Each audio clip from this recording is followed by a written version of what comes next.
So will younger voters actually cast their vote and show up at the polls as they say they will? Let's ask two guys who might know a thing or two about the youth vote. Michael Knowles, the host of the Michael Knowles Show, and Madison Cawthorn, who is running for North Carolina's 11th Congressional District. Gentlemen, welcome to the show. Nice to see you. All right, well, Michael, I'm going to start with you. Do you think that they're actually going to show up? And if so, what is motivating them to get out and to vote? No, they're not going to show up. Every single election cycle, the left tells us that this is going to be the year that the young voters finally show up, and it never happens. And I think the reason that they try to do this is because they're not describing what is going on, but they're trying to prescribe something. They're trying to force an outcome, which is young voters who skew overwhelmingly left-wing. It's never happened before, despite the polls saying that it will. And I think it's a very good thing, actually, that young voters are unlikely to show up, because other polls show, more reliable polls show, that the majority of young voters are identifying with far left causes, including socialism, even though a minority of young voters can actually identify what socialism is. So frankly, I think in this election, when it comes to young voters, it's going to be more of the same. One thing that's interesting, too, is that normally they're able to organize all these folks on colleges' campuses, but because they're home, because of COVID, I think you're absolutely right, Michael, that it's going to make it a lot less harder to do this because they're not on the college campuses. Yeah, that's exactly right. And the Boston Globe points this out as well, your point, that Trump, they say the anti-gibber, has turned young voters against the GOP. Madison, I know one of the reasons you actually wanted to get in is to kind of bring this youth here. Have you seen mostly that these young voters are for Biden over Trump? Well, actually, I'm going to have to push back on what Sean and Michael said. You should see the movement that's going on here in Western North Carolina. We have a huge number of young patriots who are showing up. And I think once they start to understand that the cause of republicanism and the cause of conservatism is freedom and personal responsibility, they can identify with that. Everyone can get behind freedom. And so we have actually seen record numbers of youth turnout in both the primaries I've been in and already in this early voting cycle. And so I think that bodes Madison, well for are they showing up? Are they showing up because they like you? Or because you've done a really good job of getting people attracted to you and your campaign? Or do you think that they're truly conservative and they would have shown up no matter who was ultimately going to run as the conservative in your congressional district? Well, Sean, I will say, and not to be braggadocious, I would say it is a major part to our campaign. No, I think that's right. I think you're right. That's I think the point is that I think you've tapped into something, and I think the question that we're asking, and it's really interesting, is that you've tapped into something very unique and special, and they're attracted to you and your story.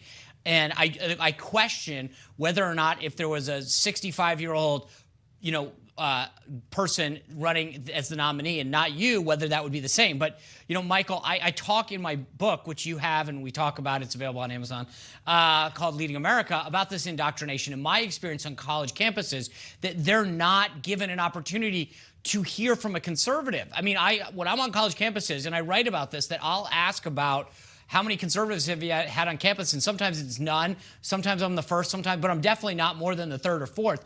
Michael, you went to Yale. What was it? Like, I would assume that it would have been like, there wasn't any conservative influences or teachers. Like, how did you kind of come into yourself as a conservative going to a far left school like Yale? I was radicalized. I now understand what happens in the Middle East. That's sort of what happened politically over at Yale. We would joke. I used to run the college Republicans there and other conservative groups. We joked that we were the most talked about 10-member club on campus. There weren't very many, though it was very helpful, actually, I found, to be in a radical left environment, because it would force you as a conservative to hone your views, yes, to figure out what you think. But I think it's a distinct minority, unfortunately, on college campuses. Yeah. How about Madison? What was your experience?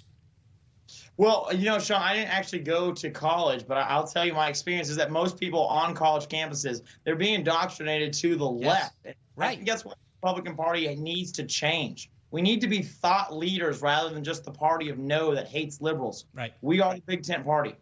Real Clear Politics pointed this out. I thought it was really interesting, showing that actually college students are afraid to speak up about their feelings on politics. Real quick, Michael, do you think that there actually are a lot of conservatives out there that might be youth votes? They're just afraid because of how they're going to get attacked. You talked about the college Republicans being, the most talked about group, probably not in a good way. Of course, there is a real threat, not just of academic consequences if you're a conservative on campus, but actually of physical violence. Yes. I've experienced a bit of it myself even giving college speaking tours for the Young America's Foundation. So those reports are absolutely the case, and I think a lot of students want to keep their heads down and hopefully get a decent grade. But let's not forget, courage is the prerequisite for all the other virtues. So I would encourage all those college students to speak up, even though there are consequences. Madison, what's your experience when you go onto a college campus or engage with these folks? Do you find, I'll tell you this, when I was at the RNC and I would send out our interns to do something, they would say, can I take off the hat and thing, because I'm going to get beat up on the metro if someone sees me. I always feel like it's got to be scary and difficult to be a conservative and young right now because it's not cool. What do you say and see when you're out and around these young folks? Well, you know what? This is something I touched on at the RNC. I think we need to take back the word radical, because right now it's the most mainstream thing in the world to hate America, to hate capitalism, and to hate anyone who espouses the belief of capitalism and of our virtues. And so I think that we need to encourage young people to be radicals for freedom. Say, to hell with what my friends think. I'm going to save the country. Yeah. Well, I'll tell you, I agree. I think that I talk about this. When Republicans need to get out there and engage on college campuses and espouse, because so many times people go, oh, I didn't know that that's what a Republican or conservative was. I think I am one of those guys.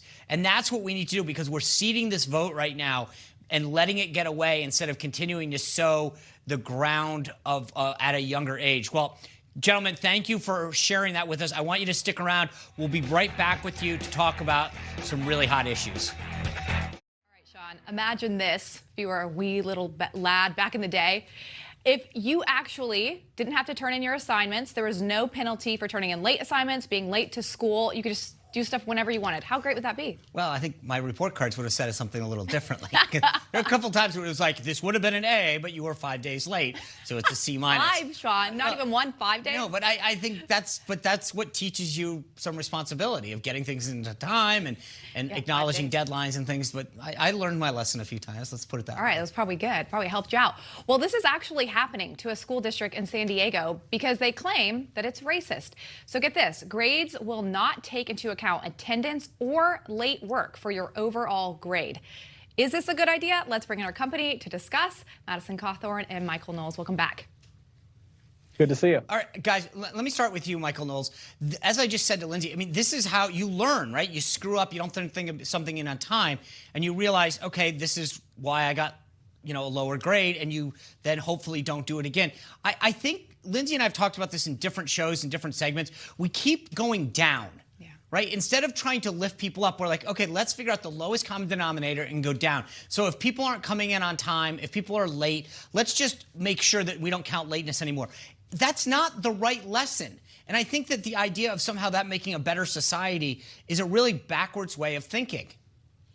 Of course. This is like if your house were on fire, instead of calling the fire department, you take out the smoke detectors. And then you say, okay, see, the problem's solved because the smoke detector isn't going off. What the San Diego school district found was that Black and Hispanic students were failing at significantly higher rates than white students, like 3 or 4 times the rates of white students. So is there a solution to help the Black and Hispanic students? No, not at all. They're just going to take away the grades. And this also speaks to a very narrow, shallow view of education. Education comes from the word for upbringing, to raise up a student. Yes. It involves the book learning. It involves the way you comport yourself. It involves showing up. Half of life is showing up. And if we're going to shallow out education like this, then that is not going to benefit anybody. Forget the race of the students. It is really going to hamper people who need the most help as they move forward in life. Yeah, I think that's exactly right. And Madison, the interesting thing is what happens when they take these things away and then the kids are still getting poor grades. What do they take away next? Okay, we're not going to have tests. We're not going to have any grades anymore. Well, the problem is this is all about identity-based politics. So you mean to tell me that the San Diego school board is saying that because these children are in a minority group, that they're not going to be able to get here on time, they're not going to be able to make the grades that they need to be able to make? That's racist behavior. I'm engaged to a minority woman. If I was to say, hey, you know what? Unlike the white students, you don't have to show up at the exact same time. You can be late. You don't have to turn in your work on time. She would say that's racist. She would be angry, and she would be correct, because identity-based politics is saying that we own you because of your race and because of your skin color. White liberals are the most racist people group I've ever met. Hey, Madison, I'm going to give you a quick hint because you're engaged. If you show up late to your wedding, there's going to be a lot of things she's going to say to you, and none of them are going to involve race. So just a little hint from me to you there on that one when it comes to being on time. That's one that's there's never going to be an excuse. Sounds like you might know a lesson or two about that, I might know Sean. something about that. I'm just saying. Well, look at this. This is an interesting one that just happened to Biden. They actually removed an ad featuring a struggling anti-Trump bar owner who actually was found out to be a very wealthy investor who backed the lockdown in Michigan. This is, you might know this, it's the Blind Pig. It's actually a very famous bar where people play there, yeah. A lot of people have played there. You know, the interesting thing about this, they've removed the AdSense, but it played, I think, Monday Night Football. You know, the thing, Michael, is this bar owner actually is complaining about the economy that he lives in under Trump, but he praised Gretchen Whitmer for closing down the economy. And he's rich.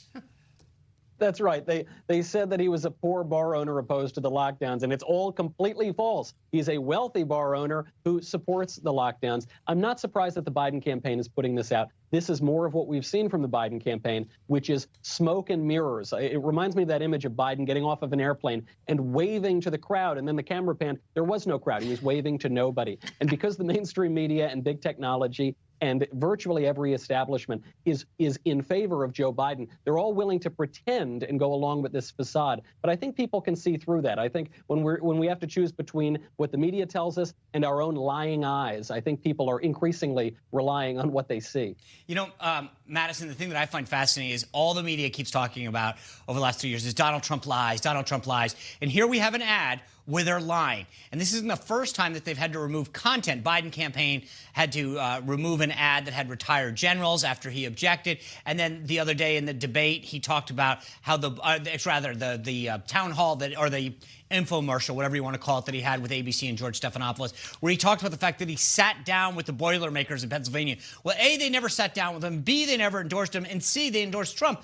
Biden lies all the time, and we call it a gaffe. It's amazing the difference between Trump's a liar and Biden is a gaffe machine.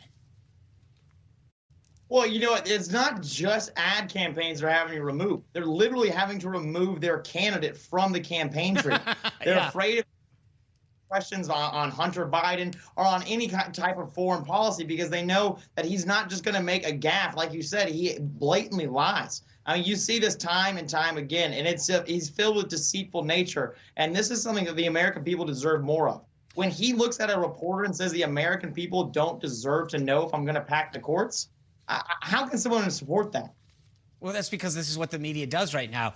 If they ask, and we played this yesterday, the guy's been hiding, waiting for the debate. He sneaks out of his house. The press has a chance to ask him one question, and they go, Mr. Biden, what kind of ice cream did you get? And then, of course, being Biden, he goes, vanilla and chocolate. I mean, and then, you know, this is, okay, Mr. Biden, we're sorry to have bothered you. Move on.